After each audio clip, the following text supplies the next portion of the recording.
Hi, I'm John Little, and this is the ShockCast for a rainy and dark Saturday evening, September 8th, 2018, here in Taipei. Before getting into what I wanted to talk about today, I want to add a brief note. As of last week, I have started creating playlists of the videos that are referenced in this ShockCast and in the Friday post on Omega Shock. Today's playlist includes more videos that I mention in this ShockCast, so take a look at those 10 videos after we are finished here. You will find the links to that playlist in the description below and in the link in one of the boxes of the last 20 seconds of this ShockCast. Now let's begin today's program. Filled with foreboding. It should be no mystery to you that we are in a lot of trouble. Earth-shaking, civilization-destroying trouble. And the news this week and over the past few weeks have emphasized this like we have rarely seen. Conventional oil production has been declining since 2005. Emerging market countries are experiencing financial collapse. We are entering a grand solar minimum that might be worse than the one that launched the Dark Ages more than 1,000 years ago. The war against free speech has begun in earnest. Societies in the developed world teeter on the brink of open strife. We are staring into the abyss, and I just don't like the view. I wish, with all of my heart, that I could say that I'm imagining all this, but I cannot. My only hope right now is that we aren't at the beginning of the deadliest moment in human history since the Great Flood. And I cling to the fact that I've been wrong before on my timing, so I truly hope that I'm wrong this time. What I am not wrong about are the events that threaten catastrophe. The data is too solid. The facts are too sure. I might be wrong about when our house of cards collapses, but what will knock everything down is certain. Unfortunately, the amount of news that has blasted across my desk this week has left me with little time to write in this initial section. So let me summarize the devastation that you will find in the analysis section after this. The collapse of conventional oil production. Last week, I mentioned in the description of one of the links that peak oil hit right on schedule in 2005. That graph wasn't from some hysterical writer running around with his hair on fire, such as myself. That was from ExxonMobil. The only thing that has saved us from peak oil has been the massive amount of cheap debt that has swept the world and allowed fracking companies to go into debt to fund their production. Emerging market financial collapse. As Martin Armstrong and others have repeatedly said, financial collapse begins at the edges and moves inward. And this is what we are seeing right now. This means that all that debt that has swept the world will crash. Governments will collapse. Transportation systems will be disrupted. You will yet again be offered the choice, just like in 2007 and 2008, of filling your gas tank or paying your mortgage. The grand solar minimum is already here. It's not as if all the other bad news wasn't going to kill us off, but this is adding insult to injury. Right about the time when our society teeters on the edge of the abyss, this happens. The grand solar minimum, or GSM. I'm truly amazed at the timing of this, and it will bring more than just cold weather. Volcanoes, earthquakes, and tsunamis will play their own role since history shows a connection. Please remember that it was a grand solar minimum that launched the Dark Ages, and we won't know how bad this GSM will be until it's too late. The war against free speech. Why do morons always try to repeat the mistakes of history? It's not like we just got through having to deal with the Soviet Union and their own war against the freedom to speak freely. But now the Western world is attempting to impose restrictions on our ability to communicate with each other.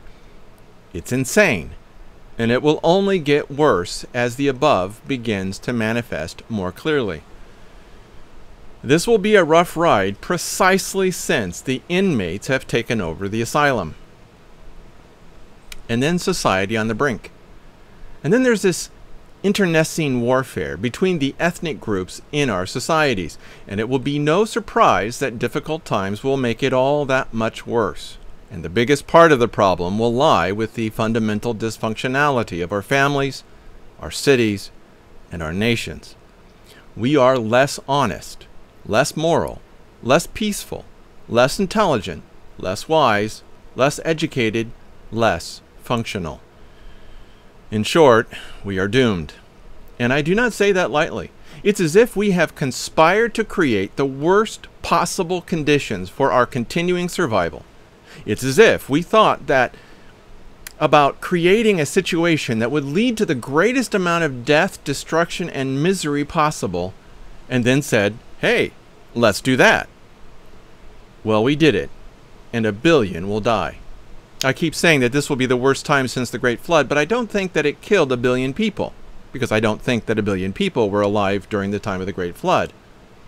And unfortunately, after this initial catastrophe is over, things will get even worse. 1 billion dead will just be a down payment. Will you be ready for this? And I ask that question sincerely. Now we get to the next important part of this ShockCast, the news and analysis from this past week. But before going on, take a moment to click the subscribe button below and hit that bell to be notified when the next ShockCast happens. Those of you listening via MP3, make sure that you are subscribed to the Shock Letter at theshockletter.com. And there's an important reason to be subscribed to the Shock Letter, since I usually do not have the time on the ShockCast to talk about more than just a quarter of the news that I analyze at Omega Shock and the Shock Letter. So, subscribe to the Shock Letter and get all the news and links that I analyze for free. In fact, everyone should sign up for the Shock Letter. Subscribing and unsubscribing is easy, and there's no way that I would ever share the subscription list with anyone. Period. I'm not in this for money and never will be. Now, as I said earlier in the first part of this ShockCast, I merely summarize the devastation that you will find in the analysis section. Well, this is the analysis section, and I will speak volumes about what I am talking about. So I'm organizing the following according to what I told you in the first part of this ShockCast. Think of what I said before as a mere introduction to what follows, and I truly hope that I adequately communicate the significance of what I am talking about. So we start with 5 links on peak oil and the collapse of conventional oil production. Last week I mentioned in the description one of the links that peak oil hit right on schedule in 2005. That graph wasn't from some historical writer like myself running around with his hair on fire. That was from ExxonMobil.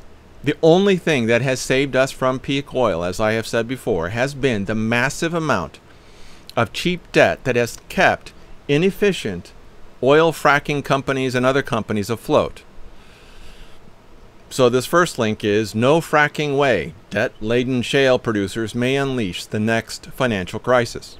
And you found it in Zero Hedge. And by the way, since this first link is from Zero Hedge, thank you so much, Zero Hedge, for hiding all those comments below your articles. The anti-Semites and the neo-Nazis have taken over the comments section of Zero Hedge and so many of their articles that I am glad that they've hidden those comments behind a load comments button. Thank you. And so, you might want to donate to Zero Hedge if you need some place to donate some money. They do a good job and I appreciate their work. Now, on to the comment of the producers that may unleash, the shale producers that may unleash the next financial crisis. One glaring example of human stupidity is our faith in fracking. It doesn't matter how much proof that you share with the ardent believers in fracking, you will not shake their faith in this false revolution. The 60 biggest fracking companies are making no profits at all. None. Zip. Nada. But when you talk profits and balance sheets, people's eyes glaze over as they repeat the mantra that expensive oil will cure the fracking problem. Seriously? Expensive oil will make fracking profitable? Are they insane? Expensive oil will destroy the world economy. Everything will fall apart when oil gets expensive.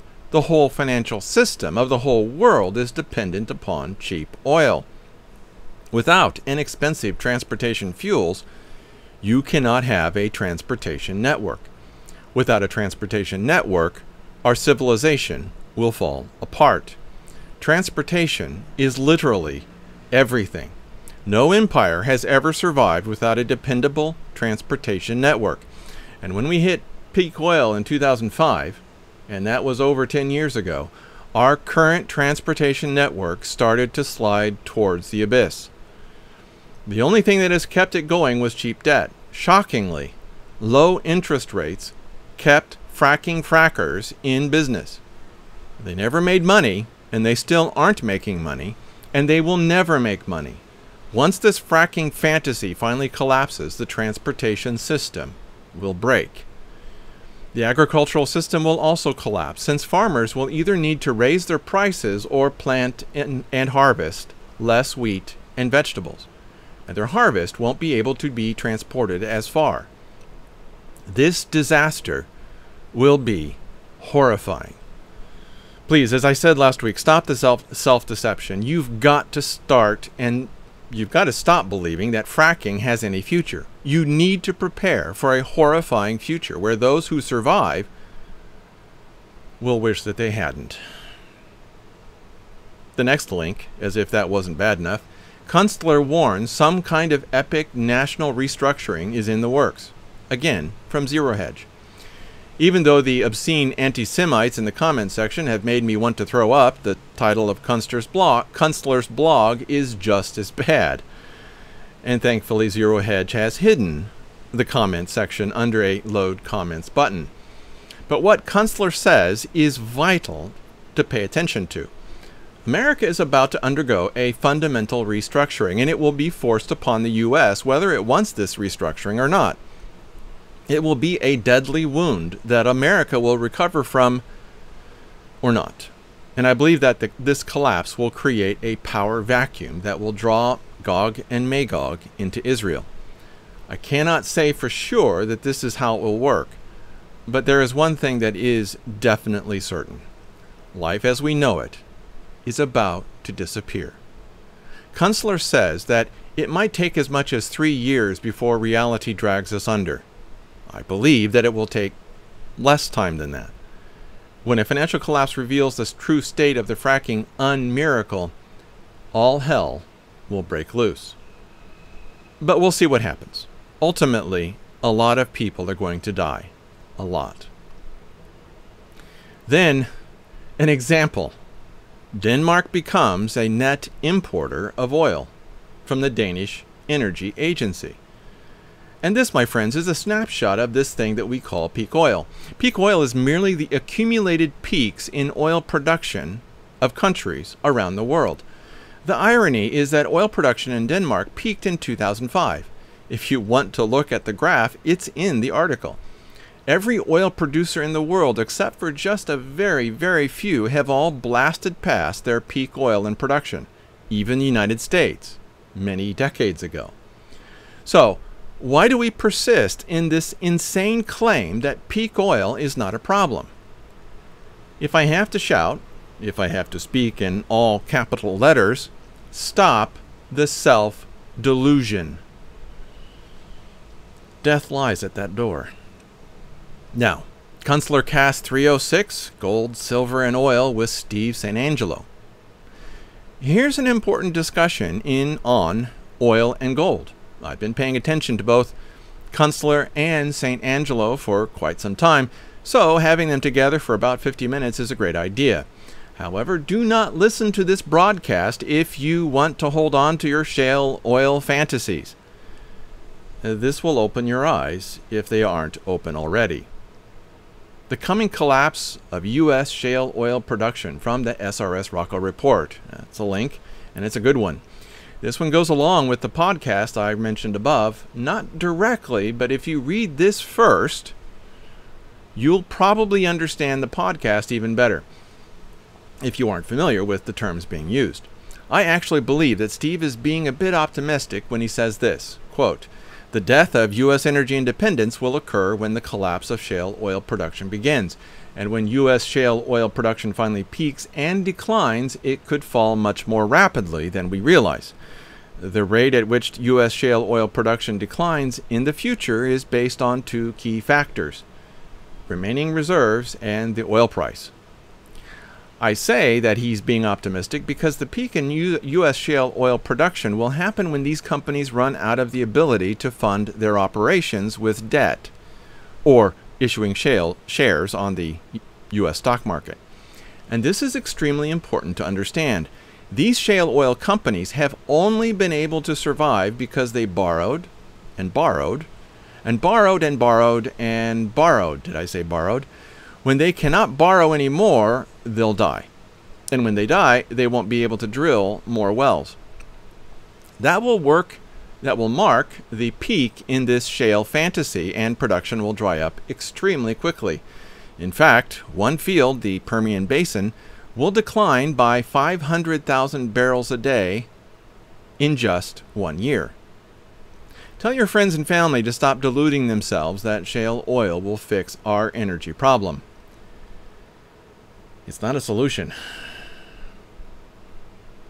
This next part is 3 links on economic and financial and emerging market financial collapse. As Martin Armstrong and others have repeatedly said, financial collapse begins at the edges and moves inward. And this is what we are seeing right now. This means that all that debt that has swept the world will crash. Governments will collapse. Transportation systems will be disrupted. You will yet again be offered the choice, just like in 2007 and 2008, of filling your gas tank or paying your next mortgage payment. And the first link in this section is "Don't Cry for Me, Argentina. It's a Global Debt Crisis" from Armstrong Economics. DRG shared this in the comments section, and it dovetails with that previous link. Here is the defining paragraph of this article. Quote, "The song may be 'Don't Cry for Me, Argentina,' but it applies to the entire world, for what happens in Argentina is merely the beginning of the global debt crisis. We can see from the chart that the dollar has been soaring.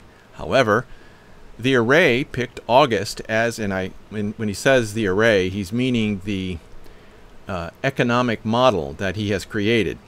The array picked August as the panic cycle, and that has been spot on. Unfortunately, it does not look like this is going to calm down. We may be headed into a real emerging market crisis by October." Close quote. Please understand that this catastrophe that begins in emerging markets will not end with the emerging markets. You will suffer greatly. So please prepare. And yes, it has already begun. And thanks, DRG. I appreciate that. "Of Two Minds" is the next link, or the source of the next link, from Charles Hugh Smith. "The global financial system is unraveling, and no, the U.S. is not immune." As this article notes, the currency problem is a symptom of the disease. It is not the problem itself, and this meltdown is already affecting the bond markets. The effects of all this will knock down the bond market and then the stock market. And then it will destroy your job and any other source of income that you might have. Some jobs will survive, but I'm not sure which ones will. Eat, drink, and be merry, for tomorrow we die. And the next article is "The Collapse Has Begun." Are you depressed yet? Shocking video of the economic collapse, 2018 stock market crash, and it's a YouTube. Has it begun? Only time will tell, but I can tell you that our current system cannot go on much longer. We should have crashed already. My friends, we are on borrowed time, literally. Please prepare for the worst financial disaster in human history and pray for a miracle that it won't happen. But I'm afraid that prophecy has showed us that we aren't going to get a miracle. Hopefully that our brothers and sisters in Christ will get a miracle and survive this. I'm not sure exactly how that's going to happen. Then it's 2 links demonstrating that the grand solar minimum is already here. It's not as if all the other bad news wasn't going to kill us off, but it's But this one is adding insult to injury. Right about the time when our society teeters on the edge of the abyss, this happens. The Grand Solar Minimum, or GSM. I am truly amazed at the timing of this, and it will bring more than just cold weather. Volcanoes, earthquakes, and tsunamis will play their own role, since history shows a connection to grand solar minimums. Please remember that it was a grand solar minimum that launched the Dark Ages, and we won't know how bad this GSM will be until it's too late. So the first link in this section is long-range weather forecast, Earth set for big freeze as sun goes blank for most of 2018, and it's from the Express in the UK. Finally, someone from a major news publication, although not even close to the biggest in the UK, is reporting on what should have been obvious already. The fact that we are 2 years away from the low in this current solar cycle should scare everyone. The sun will hit its low in solar activity in 2020, but we've already hit a level of solar output that was normal for previous minimums. We're 2 years early. We are going to get worse and worse as we move into the minimum for this cycle, and we are only at the beginning of the grand solar minimum. What will we see when we reach the end of the next cycle? When we hit the minimum for the next cycle in 2030 or 2031? When we hit the low in 2020, it will rock the world. By then, a global financial crash will have happened that will rival the Great Depression of the 1930s. Then, solar output will increase a bit before going down even further, with an output far lower than what we will experience in 2020. Remember, within this grand solar minimum cycle, there are multiple 11-year individual cycles. If I had to place a date on when the Great Tribulation would happen, I would say that it would be around 2030. The grand solar minimum that we are entering right now may very well be, and will probably be, the worst in 1,000 years. And when 2030 hits, it's going to be really bad. Remember that it was a grand solar minimum coupled with the volcanic activity that often comes with a GSM that started the Dark Ages. Think about that as volcanism increases. Think about that link. Think about that link to the cooling of the sun. And brace yourself for what we are going to experience. And by the way, when I say it's not just a cooling of the sun, it's a reduction in the magnetic field that the sun shoots out into the solar system that is a part of our protection. And as that magnetic field decreases, volcanoes and earthquakes and tsunamis will also increase. Then, I title this Chris on the Grand Solar Minimum. Last week, Chris left the following comment, and he is a very smart guy who lives in Poland. I will say no more, but if you knew who he was... Well, anyway, moving on. And it was a PS to his previous comment. If anyone is interested in the source of some of the charts from the Grand Solar Minimum easily to understand extreme weather timeline up to 2021, the video and more other details, it's here. And he leaves a link, and you'll have to go to my article to see that link, with my personal nomination for the most scary chart being Figure 5. Again, you'll have to go there.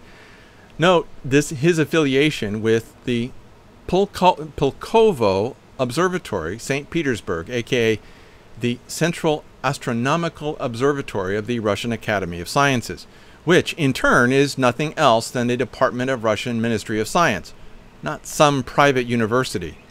That publication is from 2013. They know, and their government will be prepared in any imaginable way, geopolitics included, meaning Russia.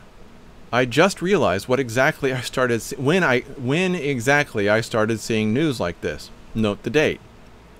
Again, 2013. And others about all these Russian conventional and nuclear icebreakers under construction, armed with cruise missiles and special equipment for Arctic troops. The Arctic is, of course, important, but one day soon we may see the Arctic being much bigger than the Arctic we see today. And most actors will be unprepared. but with their CO2 tax duly paid. As for my own government, Poland, I'm pretty sure I'm on my own, and they don't care. That only confirms in just another way why the Bible pictures the coming times as so extremely perilous. Feel free in evaluating your own governments, yours in Christ, Chris. And again, let me reiterate, that was pretty much word for word Chris's comment, and English is not his native language. Having spent almost, now back to me, having spent almost half of my 50-something years abroad, I have developed a deep appreciation for those who speak and write English so well. And no, Chris did not expect me to reproduce his comment like this. But this isn't the first time, and it won't be the last. He, and I'm betting his wife, does an excellent job of providing a perspective that I often miss in my own research. I know that the financial news is bad, but this grand solar minimum is going to kill us. Moving on to the next category. 4 links on the war against freedom of speech. Why do morons always try to repeat the mistakes of history? It's not like we've just got through having to deal with the Soviet Union and their own war against the freedom to speak freely. But now, the Western world is attempting to impose restrictions on our ability to communicate with each other. It's insane, and it will only get worse as all the above begin to manifest more clearly. This will be a rough ride precisely since the inmates have taken over the asylum. Even then, I still find it hard to believe that I need to actually make this a category. But I guess that I need to. I am truly horrified by this concerted attempt by the mainstream media and social media to shut down anyone that disagrees with them. This is sick and twisted, and it's an attempt to limit your ability to obtain the kinds of facts that you need to see the future clearly. And yes, they really do want to control what and how you think. What I hope to learn from the tech giants, the link that follows that stirring commentary from me, is what I hope to learn from the tech giants from or by Ajit Pai on the Medium. I should probably have put this in the war against freedom of speech category, which I did, but not initially. But it's much more than just an article. This is the head of the FCC writing a truly exceptional article about his concerns over the suppression of our freedom to say and see what is important. This article almost made me want to cheer. It really shows that Ajit Pai gets it. And it's a sign that Donald Trump knew what he was doing when he appointed Ajit to head the FCC. Of all the freedom of speech articles that you will read, you need to read this one, most of all. Seriously, I cannot stress this enough. It shows one of the most rare demonstrations of a smart and rational government official. And I've worked for government. It's a rare thing to see smart and rational government officials. In fact, this is so rare I can hardly believe what I just read, or when I read the article. And no, this is not one of my attempts at humor. I'm being deadly serious here. Well done, Ajit Pai, and well done, Donald Trump, for appointing him. But then we move from brilliance and intelligence to absolute stupidity. And it's Chuck Todd. It's an article by Chuck Todd, from Chuck Todd. Maybe we should call him Up Chuck Todd. It's time for the press to fight back, on The Atlantic. I actually couldn't finish this. I couldn't finish the article. It was written by a drooling idiot, Chuck Todd, and he is such a moron that I find it hard to believe that he can walk and chew gum at the same time. He doesn't understand why there is such a backlash against the dishonesty in the media. He doesn't get it, and I am absolutely surprised. Is he so stupid that he can't see his own colleagues, including himself, that they have been lying and lying and lying and lying, and I've seen them doing it? From my own perspective when I was in Jerusalem. And now he's calling for his colleagues to fight back? To fight against us? You and me? The reason why there is this backlash against the press is that people believe that they are the enemy. They already know that you're fighting against us. We know, Mr. and Mrs. Media, that you are the enemy. Now, he wants the press to prove that they are the enemy. He wants to remove any shadow of doubt that they are against us. It's like Chuck said, hey, I see a fire. It's as if Chuck said, hey, I see a fire burning out of control. Let's stop that fire with more gasoline. The way for the media to stop being perceived as the enemy is to stop being the enemy. So Chuck, do us a favor and go back to the padded room that you came from. Okay, and then we move to an example of an insane government official. Senator Murphy wants more censorship from the organic prepper. Democrats, just between me and you, Democrats, they want you to shut up and sit down. And they want social media companies and high-tech giants, they want them to help them shut you up. They want you enslaved in your own private gulag. They want the internet to be one vast re-education camp where no one will be allowed access to dangerous facts. You will either give your allegiance to the glorious United Socialist States of America, spelled with a K, or you will not be allowed to buy or sell. And then it's about, well, it's a shocking thought, a shocking statistic, a shocking fact that the Department of Justice to convene meeting on whether social media companies are intentionally stifling free speech from thehill.com. This article features Jeff Sessions with an I'm being serious look. One wonders whether Jeff will eventually do the Dear Leader act with that I'm being serious look to shore up his flagging image. But Jeff, you need to stop being an idiot. You really do. As for this piece that I'm talking about, I've worked in high-tech off and on since the late 1980s. I've learned some of the toughest programming languages out there. And don't get me started on machine code. As a professional writer, I specialize in writing technical documents for programmers. Yes, that's right. Application Programming Interface Guides, the API. I can tell you that social media companies really are intentionally stifling free speech. This wasn't an accident. Only someone who does not understand programming would say otherwise, and I'm glad that the DOJ appears to be treating this seriously. Here's a quote. Quote, the DOJ's move is the first sign of the administration taking concrete action to address alleged bias following Donald Trump's public accusations against tech companies last week. It also comes at a time of tension between the president and his top law enforcement officer. Trump has repeatedly chastised Sessions over his decision to recuse himself from the investigation into Russian interference in the 2016 election, faulting the Attorney General in August for not taking control of what he sees as corruption at the Justice Department. And it's not just me breaking in here. It's not just Donald Trump that sees the corruption at the Justice Department. We see it too. But moving on with the quote. And on Monday, Trump blasted Sessions on Twitter over recent indictments against 2 Republican congressmen.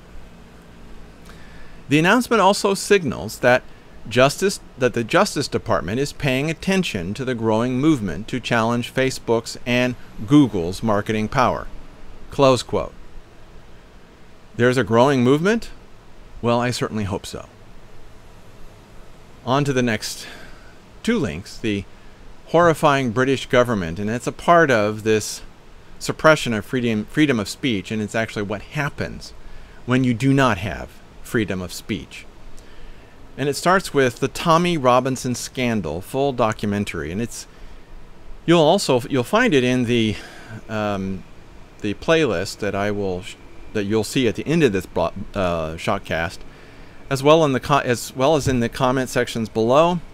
And frankly, you really need to listen to it. It's long, I know. But if you care about Britain, if you are British, you need to listen to that documentary. And that video was recorded before Tommy's release from prison, when he's currently released from prison. Lord willing, he won't go back. This is a horrifying indictment of the British government, the British police force, the British justice system, the British media, and even the British people. The good thing is that there are those in the British media that stood up and reported on the evil that was happening. And there are many of the British people, very many, who stood up to oppose what was happening when they found out what was happening. In fact, the only real problem that the British have is that their government and media have been keeping them ignorant. And likewise, the government and media have been using that ignorance to destroy the life of Tommy Robinson and the lives of his family. What comes out in this video is that Tommy was a businessman, that he was a businessman until it became clear that the future of his children was so bleak. And when he spoke up and spoke out, the British government destroyed his businesses, threw him and his family into jail, and tried to kill him repeatedly. Eventually, the British government will succeed in murdering Tommy, just as they succeeded in murdering others that are like him, and were like him, I should say, they're dead. And if they succeeded in murdering Tommy, then Britain will fall. No, not because Tommy is a linchpin to the survival of Britain. He's not. What he is a symbol. He's an example. He's a sign. And if they kill him, which they probably will, it will mean that no one in Britain will ever be able to stand up to the powerful evil that is the British government and the Islamicists and pedophiles that have taken over. Please understand that Tommy may be the last chance that Britain has. And if you are British, you need to get behind him. For those of you who live elsewhere, you need to know that Britain is a symbol of your future if you don't do something about it. And yes, I'm looking at you, America. I believe that the pedophiles and Islamists are in some kind of alliance here. And you'll sense it as you listen to the one reporter that has been chasing down the child rape gangs and that is profiled in this video. This is more than just Islamism. It's also about the pedophiles in power who are raping and destroying the precious children of Britain.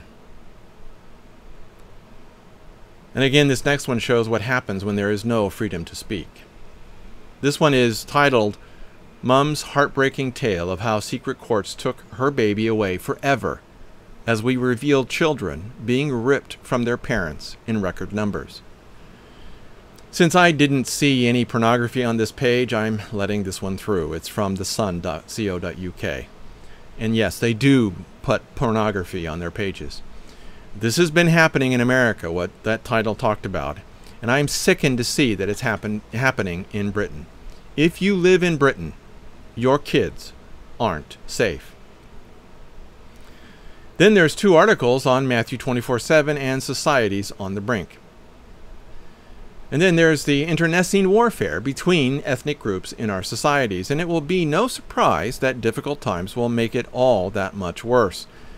And the biggest part of the problem will lie with the fundamental dysfunctionality of our families, our cities, and our nations. We are less honest, less moral, less peaceful, less intelligent, less wise, less educated, less functional. In short, we are doomed. And I do not say that lightly, but I must keep reminding all of you that this is the fulfillment of the words of Jesus right now. And it seems that Islam is leading the way. What insanity. What is wrong with North America and Europe? Have they, and we, gone insane? And we also have Africa, a continent whose history is full of genocide. Black tribes have been attempting to kill each other off for a very, very long time. And there doesn't seem to be any part of Africa that is untouched by genocide. Of course, genocide isn't just an African problem. The Chinese, the Arabs, the Russians, the Turks, the Scandinavians, American Indians, the India Indians, and on. But when it comes to modern history, it seems that Africa has become the center of genocide. And I have become deeply concerned for the welfare of the white farmers in South Africa.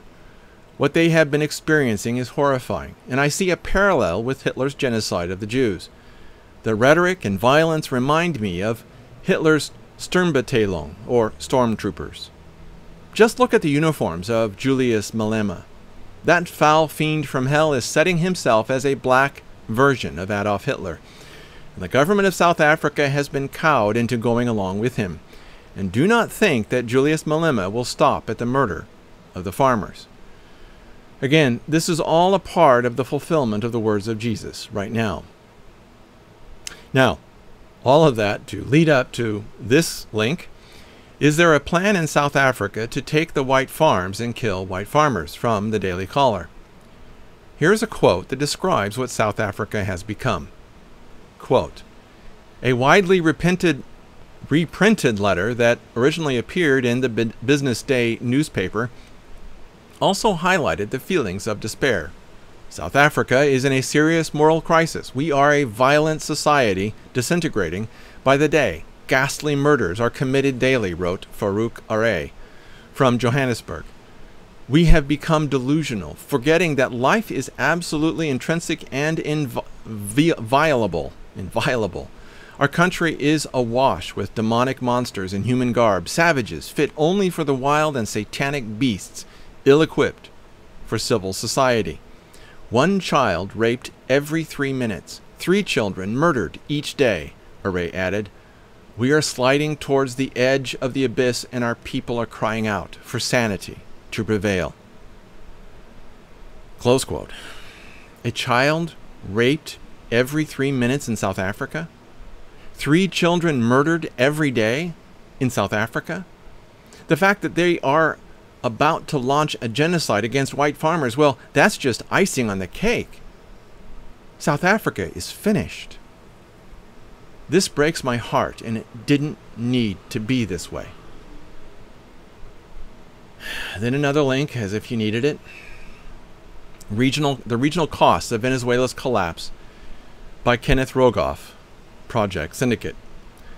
South Americans tend to be Catholic, and Catholic countries tend to be horrifyingly corrupt, although not all horrifyingly corrupt countries are Catholic. I don't know why Catholic countries have to be so corrupt, but I don't see very many exceptions to this rule. The more Catholic a country, the more corrupt it is. Just look at the U.S. states with high Roman Catholic populations. They're all corrupt and ruled by Democrats. And now we have the implosion of Venezuela, which will lead to the implosion of the countries around Venezuela. Here are a few paragraphs from the article. Quote, one might think that there would be a revolution, but so far Maduro has been able to keep the military on the regime's side, in part by granting it license to run a massive drug trafficking operation that exports cocaine around the world, particularly to Europe and the Middle East. And unlike oil exports, which are encumbered by massive debts to China and others, the proceeds from the illegal drug exports are by nature unencumbered, except in rare instances of seizure. And then a next quotation. In response to the domestic and regional crises generated by the Maduro regime, the U.S. has put in place severe trade and financial sanctions, and Trump has reportedly floated the idea of invading Venezuela. American military intervention is, of course, a crazy idea, and even the many Latin American leaders who desperately want to see the regime go away would never support it. But the U.S. can and should greatly step up financial and logistical aid to help neighboring states deal with the overwhelming refugee problem. And it is not too soon to start planning for reconstruction and repatriation of refugees after Venezuela's brand of socialism, or more accurately, oil and cocaine clientelism, finally comes to an end. Close quote. Hopefully, President Trump will give aid directly to these refugees and not to the corrupt governments where they are living. Even though these people did it to themselves, my heart still goes out to them. Yes, they helped bring a corrupt government into power and cheered him on. And yes, they deserve to suffer for what they did. But you and I also deserve to suffer for our own foolishness. So if you want forgiveness from God, you need to forgive these people for being morons. We need to do our best to help these Venezuelan refugees. while teaching them about God and how not to repeat their mistakes. May God bless all who try to help. A crown awaits in heaven for all who share the love of Christ to these poor people. And so, I end as I ended my article. It's as if we have conspired to create the worst possible conditions for our continuing survival. It's as if we thought hard about creating a situation that would lead to the greatest amount of death, destruction, and misery possible, and then said, let's do that. Well, we did it, and 1 billion will die. I keep saying that this will be the worst time since the Great Flood, but I don't think that even the Great Flood killed 1 billion people. And unfortunately, after this initial catastrophe is over, things will get even worse. 1 billion dead will just be a down payment. Will you be ready for this? Well, that's it for this week's ShockCast. I truly hope that you'll be ready for what is coming. A prudent man foreseeth the evil and hideth himself, but the simple pass on and are punished. Proverbs 22:3. If you find a flaw in my reasoning, have a question, or wish to add your own viewpoint, leave a comment in the Omega Shock website or in the comment section below. Omega Shock readers and ShockCast listeners leave awesome comments, and I value each and every one of them. Again, make sure that you are subscribed to the Shock Letter at theshockletter.com. In fact, everyone should sign up for the Shock Letter. It's free. Subscribing and unsubscribing is easy, and there's no way that I would ever share this subscription list with anyone. Period. You have my promise on that. For those of you on YouTube, hit that subscribe button and click the bell to get notifications. And if you like this video, give it a thumbs up. All of that helps you and me get the message out. And as this video ends, you'll see links appear in the boxes within this video on either side. Those links will take you to other ShockCasts, a link to subscribe to the ShockCast, as well as a link to the playlist of the important videos of this past week, usually about 10. And you will see the links to that playlist in the comment section below.